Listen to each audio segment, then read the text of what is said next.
Alors bonjour les gars, j'espère que vous allez très bien. Moi je vais super bien.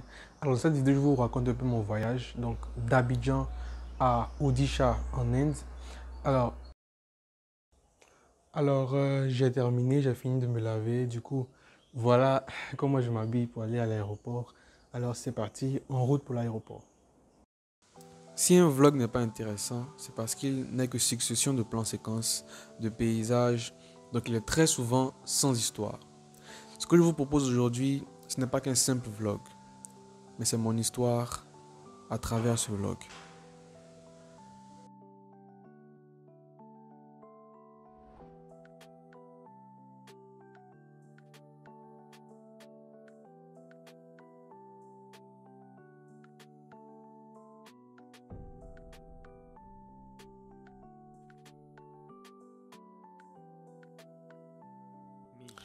Après avoir eu le bac, plusieurs personnes ont eu à me demander comment j'ai fait pour trouver la filière que je devais faire, quel processus j'ai eu à faire. J'ai toujours répondu que je ne sais pas parce que je m'étais toujours dit qu'après le bac, j'allais faire l'informatique. Donc j'étais la dernière personne en fait qui pouvait les aider. Alors comment j'ai découvert l'informatique? Donc la vraie question c'est cela. J'ai découvert l'informatique en 2007. J'étais donc au CE1 quand j'ai vu et manipulé pour la première fois un ordinateur de bureau. C'était la secrétaire de l'école qui était ma formatrice, donc c'est elle qui me formait. Et elle était aussi notre prof d'informatique. On a commencé l'informatique depuis la classe de CE1 jusqu'à la classe de 3e. Alors j'ai commencé à apprendre les notions de base. Mais qu'est-ce que l'informatique? Qui est le créateur de l'informatique? Qu'est-ce que l'ordinateur? Qui est le créateur donc de l'ordinateur? Et ça, c'était un peu de la théorie. Mais en pratique, on a appris aussi énormément de choses. Donc on a appris Word, Excel, donc la gamme Office. Et du coup, j'ai continué mon apprentissage, mais de manière un peu bancale, un peu limitée, vu qu'on n'avait pas d'ordinateur à la maison. Et vous vous imaginez très bien qu'en 2007, peu de personnes avaient un ordinateur chez lui à la maison. Cependant, je n'étais pas découragé, j'ai continué à apprendre avec ma formatrice, j'ai commencé à acquérir de nouvelles notions, jusqu'au jour où, je me rappelle très bien de ce jour-là, c'était je pense en 2010-2011, avant la crise post-électorale en Côte d'Ivoire. Mon père avait ramené un ordinateur à la maison et il n'arrivait pas à allumer l'ordinateur. Du coup, il m'a fait appel. Et moi, instinctivement, j'ai réussi à allumer l'ordinateur portable. Comme je l'ai dit, je n'avais jamais touché un ordinateur portable. J'avais déjà manipulé, bien sûr, l'ordinateur bureau de l'école, mais j'avais jamais touché un ordinateur portable. Mais instinctivement, j'ai réussi à manipuler, plutôt à allumer l'ordinateur. Donc moi, je dis instinctivement parce que je n'avais aucune notion même de ce que c'était qu'un ordinateur portable. Comment l'allumer, je sais pas, j'avais aucune notion carrément en fait.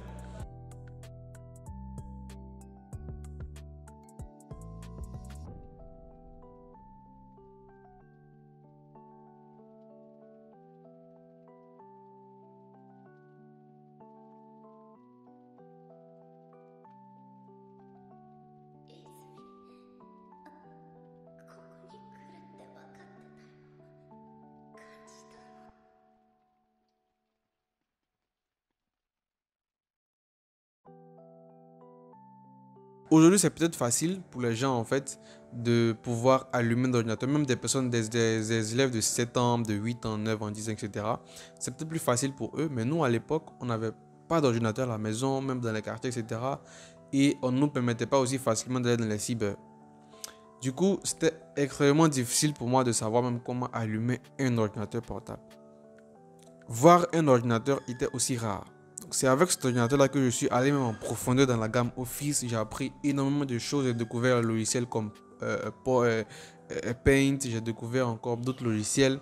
Et j'ai appris à faire beaucoup de choses. Comment télécharger des vidéos, des musiques, comment installer des logiciels, comment installer des jeux, etc., etc. Comment installer Windows XP, comment installer Windows 7. J'ai appris vraiment beaucoup de choses. Et j'ai continué mon apprentissage jusqu'au jour aussi où où j'ai entendu parler en fait d'une notion qu'on appelle le hacking, le piratage informatique. j'ai entendu parler de ce qu'on appelle un hacker. Donc, je me suis posé des questions, mais qu'est-ce qu'on appelle, plutôt, qui est un hacker? Qu'est-ce que le hacking, etc. Et là, c'était une interview de M. Ncho Yao à Matin Bonheur. Il parlait beaucoup de réseaux informatiques, il parlait beaucoup de hacking, de, des hackers, des administrateurs réseau, etc. Donc moi, je me suis demandé, mais de quoi est-ce que le monsieur là, il est en train de parler? Et automatiquement, j'ai commencé à faire mes recherches, j'ai commencé à découvrir des choses, j'ai commencé à apprendre aussi des notions de base dans le hacking. Qu'est-ce que le hacking? J'ai commencé à apprendre aussi comment faire un phishing, qu'est-ce qu'un VPN, comment on utilise un VPN, pourquoi on utilise un VPN. Et j'ai commencé à apprendre énormément de choses concernant le hacking. Ça, c'était la partie 1. Je vous rejoins tout à l'heure pour la partie 2.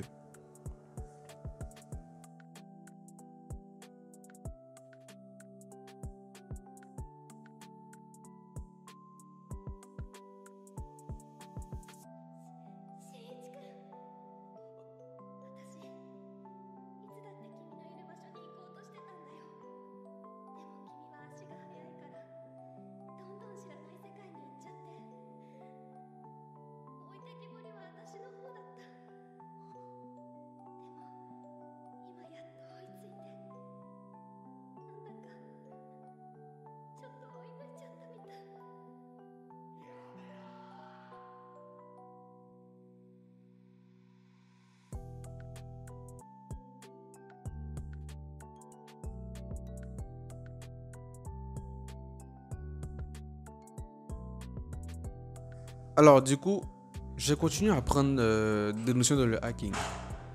Maintenant, j'ai aussi entendu parler de codage, du coding. Parce que même entre 5e et 3e, on faisait ce qu'on appelle le codage, le transcodage, le décodage. Mais ça, c'était plutôt en langage binaire. Voilà, c'était pas ce qu'on fait avec le langage de programmation ici. Non, c'était vraiment des calculs très mathématiques. Mais j'ai appris qu'on appelle les choses qu'on appelle langage de programmation. Langage de programmation, le développement informatique. Et là, c'était en 2016. Donc, j'intègre un groupe de développement sur WhatsApp, j'intègre un groupe de dev. Et le groupe, en fait, s'appelait Code Source. Donc, moi, j'intègre le groupe. Je dis, ah les gars, comment vous allez? Est-ce que je peux avoir des Code Source avec vous, s'il vous plaît? Donc, si vous vous connaissez un peu en informatique, vous allez vous dire, mais la question que je viens de dire, de demander aux gens là, c'est une question tellement sotte. Et là, les gars, ils ont commencé à se moquer de moi, ils ont commencé à rire, etc. Donc, moi, je ne comprenais rien. Maintenant, je suis largement conscient de ma bêtise. Mais à l'époque, j'étais sérieux. Moi, je pensais que non, ce que j'étais en train de dire là, c'est vraiment le summum de la connaissance de l'informatique. Donnez-moi des codes sources. Donc, ils ont commencé à se moquer. Mais là, il y a un dev qui m'a dit, viens en inbox, je vais t'expliquer en fait. Là, il m'a dit en fait ce que c'est qu'un code source. Il m'a parlé du HTML, il m'a parlé du CSS. Et c'est avec lui-même que j'ai appris toutes mes balises en HTML, la balise marquee, qui permet en fait de faire tourner les textes là. Je ne sais pas si vous connaissez ça aussi. La balise marquee en fait permet de faire déplacer le texte de gauche à droite, de faire défiler le texte en fait. Et du coup, j'ai commencé à apprendre HTML avec le PDF à l'époque de Open Classroom qui contenait toutes les balises HTML. Donc, qu'est-ce que je faisais? Je bossais les balises là par cœur et il venait me poser des questions. Par exemple, la balise B sert à quoi? Elle sert à mettre un texte en gras. La balise telle, elle permet de faire quoi? Elle permet de créer un champ de texte. La balise input, par exemple, permet de créer un champ de texte, etc. etc. Donc, j'ai commencé à apprendre énormément de choses avec lui, le HTML, etc. Donc, j'ai commencé à concevoir des landing pages. J'ai continué à apprendre avec lui. J'ai commencé à développer quelques petits sites web. Voilà. Mais l'une des choses importantes à préciser, c'est que à l'époque, je n'avais pas d'ordinateur. Voilà, j'avais pas d'ordinateur. Donc, je codais en HTML et CSS avec un Writer, qui est une application mobile en fait pour coder en web. Donc, imaginez un peu les efforts que cela demandait. Mais rien ne peut faire face à quelqu'un qui est motivé. Voilà pourquoi quand je ris en fait, quand les gens se donnent des handicaps, ils se disent que non, moi je ne peux pas apprendre là maintenant parce que je n'ai pas d'ordinateur.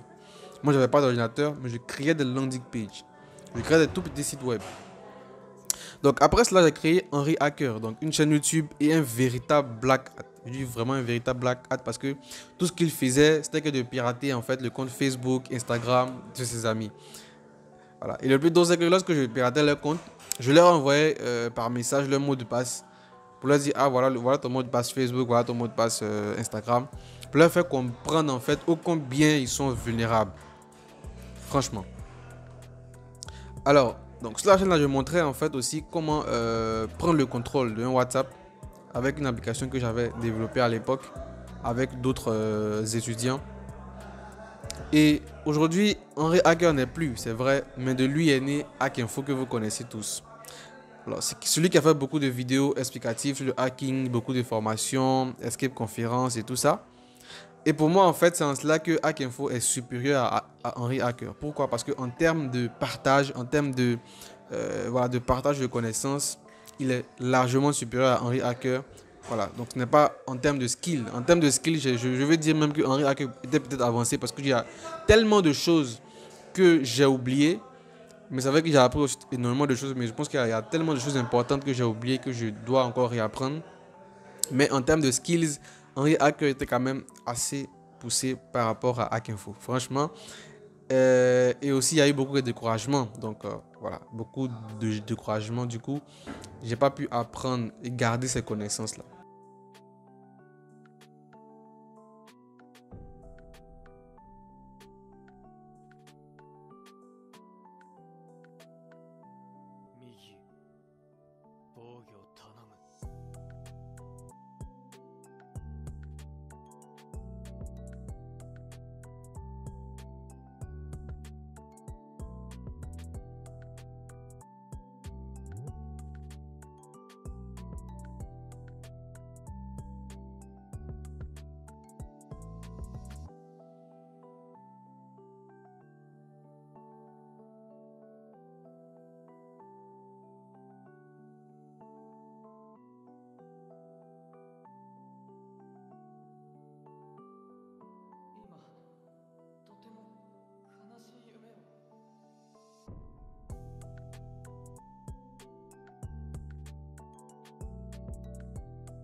Alors, c'est la fin de ce vlog. J'espère que ce vlog vous aura plu. Et si ce vlog vous a plu, n'hésitez pas vraiment à me commenter la vidéo, à me donner votre avis sur ce vlog en commentaire. Et aussi, n'hésitez pas à hacker les pouces bleus, à partager la vidéo. Et pour ceux qui ne sont pas encore abonnés, n'hésitez pas à vous abonner à la chaîne. Je fais des vidéos de hacking, de sécurité informatique et de programmation. Alors, si vous êtes passionné de sécurité informatique ou de programmation, n'hésitez pas aussi à vous abonner. Et on se dit à la prochaine. Allez, peace.